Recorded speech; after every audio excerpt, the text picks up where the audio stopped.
Inox news में आपका स्वागत है। आइए जानते हैं क्या है दिन भर की बड़ी खबरें। शिवकिला के पास वाहन दुर्घटना, सेना की तेज रेस्क्यू कार्रवाई से बची 9 जानें। तपोवन में 26 नवंबर से शुरू होगा शीतकालीन सत्र, सुरक्षा हुई कड़ी। 12वीं के बाद सीधे बीएड में दाखिला, शिक्षा व्यवस्था में बड़ा बदलाव। पंचायत चुनाव पर सियासी टकराव, सरकार और निर्वाचन आयोग आए आमने सामने। पर्यटन विभाग की वेबसाइट से होगी होम स्टे की ऑनलाइन बुकिंग। चंबा में जमीन विवाद से बड़ा तनाव, युवक की मौत के बाद माँ बेटा गिरफ्तार। चलती बस पर पहाड़ से गिरा पेड़, बाल बाल बचे यात्री। अब प्लेसमेंट नहीं, नियमित प्रमोशन से होंगे प्रधानाचार्य नियुक्त। आइए जानते हैं अब खबरें विस्तार से। हिमाचल प्रदेश के किन्नौर जिले में भारत तिब्बत सीमा के समीप शिवकिला के नजदीक एक बड़ा सड़क हादसा हुआ, जिसमें 9 नागरिक गंभीर रूप से घायल हो गए। हादसे की जानकारी मिलते ही भारतीय सेना तुरंत सक्रिय हुई और कठिन पहाड़ी परिस्थितियों के बीच राहत एवं बचाव अभियान शुरू कर दिया। सेना के जवानों ने सभी घायलों को सुरक्षित निकालकर नजदीकी सेना पोस्ट नमगिया पहुंचाया, जहां उन्हें गोल्डन आवर के भीतर प्राथमिक उपचार, जीवन रक्षक सहायता और आवश्यक चिकित्सा स्थिरीकरण प्रदान किया गया। बाद में सभी घायलों को तेजी से पू अस्पताल स्थानांतरित किया गया, जहां उन्हें उन्नत चिकित्सा सुविधाएं उपलब्ध करवाई गई। हिमाचल प्रदेश विधानसभा का शीतकालीन सत्र 26 नवंबर से धर्मशाला स्थित तपोवन परिसर में शुरू होने जा रहा है। सत्र को देखते हुए तपोवन में सुरक्षा व्यवस्था, वीआईपी मूवमेंट और ट्रैफिक मैनेजमेंट को लेकर पुलिस और प्रशासन पूरी तरह अलर्ट मोड में है। किसी भी प्रकार की अव्यवस्था से बचने के लिए विभिन्न टीमें तैनात कर दी गई है। सुक्खू सरकार अपने कार्यकाल की नीतियों और उपलब्धियों का रिपोर्ट कार्ड लेकर सदन में उतरने की तैयारी कर रही है। दूसरी ओर विपक्ष के नेता जयराम ठाकुर सरकार को घेरने की रणनीति पहले ही तय कर चुके हैं। यह सत्र 26 नवंबर से 5 दिसंबर तक चलेगा और इसे अब तक का सबसे लंबा और महत्वपूर्ण शीतकालीन सत्र माना जा रहा है। सत्र में कुल 8 बैठकें होगी और अब तक सदस्यों से विभिन्न विभागों से संबंधित कुल 744 प्रश्न प्राप्त हुए हैं। इस बार व्यवस्थाएं बड़े पैमाने पर होने के कारण सत्र पर 2 करोड़ रुपए से अधिक खर्च होने का अनुमान है। वहीं भाजपा विधायक इस बार आपदा प्रबंधन की खामियों के आरोप, कानून व्यवस्था की स्थिति, शिक्षा और स्वास्थ्य सेवाओं की स्थिति, रोजगार के अवसर, सड़क नेटवर्क की हालत, बढ़ती नशा तस्करी और कर्मचारियों पेंशन भोगियों से जुड़े लंबित मामलों को प्रमुख रूप से उठाएंगे। हिमाचल प्रदेश की सुक्खू सरकार ने शिक्षा क्षेत्र में बड़ा बदलाव करते हुए बीएड की डिग्री को 2 वर्ष से बढ़ाकर 4 वर्ष करने का अहम निर्णय लिया है।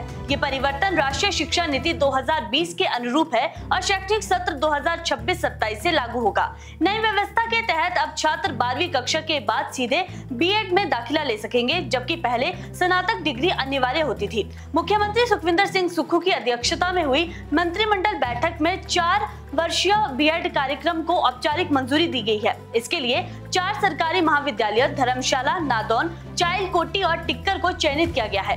एचपीयू को नए कोर्स का सिलेबस और संरचना तैयार करने के निर्देश जारी कर दिए गए हैं। बताया जा रहा है कि शिक्षा विभाग लंबे समय से इस बदलाव पर काम कर रहा था, जिस पर अब अंतिम मोहर लग गई है। एनईपी 2020 के मुताबिक वर्ष 2030 के बाद शिक्षक भर्ती के लिए 4 वर्षीय बीएड की न्यूनतम योग्यता होगी। ऐसे में सरकार को भर्ती एवं पदोन्नति नियमों में संशोधन करना होगा। वहीं पहले 2 वर्षीय बीएड कर चुके छात्रों के लिए भविष्य में ब्रिज कोर्स उपलब्ध करवाने की संभावना भी जताई जा रही है। हिमाचल प्रदेश में पंचायत चुनावों को लेकर सरकार और राज्य निर्वाचन आयोग के बीच विवाद और तीव्र हो गया है। मुख्यमंत्री सुखविंदर सिंह सुक्खू की अध्यक्षता में हुई कैबिनेट बैठक में प्रदेश में पंचायतों के पुनर्गठन और पुनर्सीमांकन को मंजूरी दी गई है। वहीं राज्य निर्वाचन आयोग ने आदर्श आचार संहिता की धारा 12.1 लागू कर चुनाव प्रक्रिया के दौरान किसी भी पुनर्गठन पर रोक लगा दी थी। सरकार का कहना है कि प्रदेश की मौजूदा पंचायत संरचना प्रशासनिक आवश्यकताओं और आबादी के हिसाब से पर्याप्त नहीं है, इसलिए पुनर्गठन जरूरी है। दूसरी ओर निर्वाचन आयोग का तर्क है कि चुनाव करवाना उनकी संवैधानिक जिम्मेदारी है और प्रस्तावित पुनर्गठन चुनावी माहौल को प्रभावित कर सकता है। आयोग ने स्पष्ट किया है कि चुनाव प्रक्रिया पूरी होने तक पंचायतों की सीमाओं, क्षेत्र, संरचना या वर्गीकरण में कोई बदलाव नहीं किया जा सकेगा। कैबिनेट के फैसले के बाद राज्यों में नई पंचायतें बनने की संभावना और अधिक बढ़ गई है। पुनर्गठन से कई पंचायतों और वार्डों की सीमाओं में बदलाव होंगे। विशेषज्ञों का मानना है कि कैबिनेट के फैसले और चुनाव आयोग द्वारा लगाए गए प्रतिबंध के बीच टकराव और बढ़ सकता है। पंचायतों के पुनर्गठन के बाद नई सीमाओं के अनुसार लोगों से आवेदन मांगे जा सकते हैं और आवश्यक समय देने के बाद अंतिम सीमांकन किया जाएगा। हिमाचल प्रदेश के पर्यटन स्थलों पर आने वाले पर्यटक अब पंजीकृत होम स्टे की ऑनलाइन बुकिंग सीधे हिमाचल पर्यटन विभाग की आधिकारिक वेबसाइट से कर सकेंगे। प्रदेश सरकार ने पर्यटन विभाग की वेबसाइट पर होम स्टे की बुकिंग के लिए लिंक जोड़ने की योजना बनाई है। इससे प्रदेश के लगभग 5000 होमस्टे संचालकों को सुविधा मिलेगी और पर्यटकों के लिए बुकिंग अधिक पारदर्शी और सरल होगी।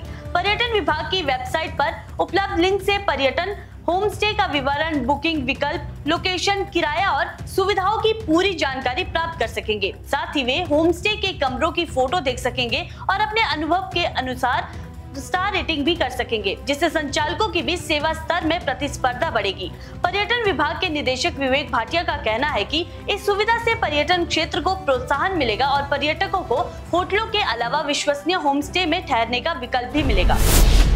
हिमाचल प्रदेश में लगातार बढ़ रहे अपराधों के बीच चंबा से एक और गंभीर मामला सामने आया है। लॉ एंड ऑर्डर को लेकर उठ रहे सवालों के बीच जिले के भरमौर उपमंडल के घरेड़ गांव में जमीनी विवाद को लेकर हुई मारपीट में 31 वर्षीय संजीव कुमार की मौत हो गई। घटना 22 नवंबर की बताई जा रही है, जब दो पक्षों के बीच जमीन को लेकर विवाद इतना बढ़ गया कि मारपीट में संजीव कुमार गंभीर रूप से घायल हो गया। उसे पहले भरमौर अस्पताल, फिर चंबा मेडिकल कॉलेज और अंत में टांडा मेडिकल कॉलेज रेफर किया गया, जहां 3 दिन बाद उसकी मौत हो गई। पुलिस ने इस मामले में सख्त कार्रवाई करते हुए आरोपी लक्की कुमार और उसकी मां को गिरफ्तार कर लिया है। प्रारंभिक तौर पर मारपीट का मामला दर्ज किया गया था, लेकिन संजीव की मौत के बाद पुलिस ने इसमें हत्या की धारा जोड़ दी है। घटना की जांच को मजबूत बनाने के लिए नूरपुर से फॉरेंसिक टीम बुलाकर घटनास्थल से साक्ष्य जुटाए गए। मृतक संजीव का अंतिम संस्कार किया जा चुका है, जबकि उसकी भाभी की शिकायत के आधार पर पुलिस ने आगे की कार्रवाई बढ़ा दी है। मंडी जिले में 25 नवंबर की सुबह एक बड़ा हादसा टल गया। सराची मंडी रोड पर चल रही HRTC बस पर अचानक एक विशाल पेड़ आ गिरा। ये घटना सुबह लगभग 9:15 बजे चेड़ा खट के पास हुई, जब पहाड़ी से अचानक गिरी क्याल प्रजाति की एक मोटी लकड़ी सीधा बस के फ्रंट शीशे के चीरते हुए अंदर जा घुसी, जिससे आगे की सीट पर बैठे एक युवक को चोटें आई है। बस चालक चुनीलाल ठाकुर बेहद नजदीक से बच गए और उनकी तत्परता की वजह से बाकी सभी यात्री सुरक्षित रहे। सौभाग्य से हादसे के समय बस की गति धीमी थी, इसलिए बड़ा नुकसान होने से बच गया और बस में उस वक्त करीब 40 यात्री सवार थे। अचानक हुए इस हादसे से बस में सवार लोग घबरा गए और कुछ देर के लिए अफरा तफरी का माहौल बन गया। बस का आगे का हिस्सा पूरी तरह क्षतिग्रस्त हो चुका है, जबकि घायल युवक को मौके पर ही प्राथमिक उपचार दिया गया है। घटना की जानकारी परिवहन विभाग को दे दी गई है और बस को मरम्मत के लिए जल्द भेजा जाएगा। हिमाचल प्रदेश के सरकारी स्कूलों में प्रधानाचार्य के रिक्त पदों को लेकर पिछले 2 वर्षों से लंबित प्रमोशन प्रक्रिया में आखिरकार बड़ा प्रशासनिक बदलाव किया गया है। राज्य सरकार ने अब स्पष्ट कर दिया है कि प्रवक्ता और मुख्याध्यापक पदों से प्रधानाचार्य पद पर नियुक्तियां प्लेसमेंट नहीं, बल्कि नियमित पदोन्नति प्रक्रिया के माध्यम से ही होगी। लंबे समय से ये पद अस्थायी प्लेसमेंट आधार पर भरे जा रहे थे, जिसके कारण शिक्षकों में निरंतर असंतोष बना हुआ था। 24 नवंबर को हुई मंत्रिमंडल बैठक में इस नई व्यवस्था को औपचारिक मंजूरी दे दी गई है। नई प्रणाली के तहत अब प्रधानाचार्य पदों पर प्रमोशन के लिए विभागीय पदोन्नति समिति की बैठक शिक्षा सचिव की अध्यक्षता में आयोजित होगी। समिति में निदेशक शिक्षा के साथ विशेष उप या अतिरिक्त सचिव स्तर पर एक अधिकारी शामिल रहेगा। इससे पहले ये पदोन्नति प्रक्रिया राज्य लोक सेवा आयोग के माध्यम से संचालित होती थी। कैबिनेट ने DPC के जरिए 805 रिक्त प्रधानाचार्य पदों को प्रमोशन के माध्यम से भरने की अनुमति भी प्रदान की है।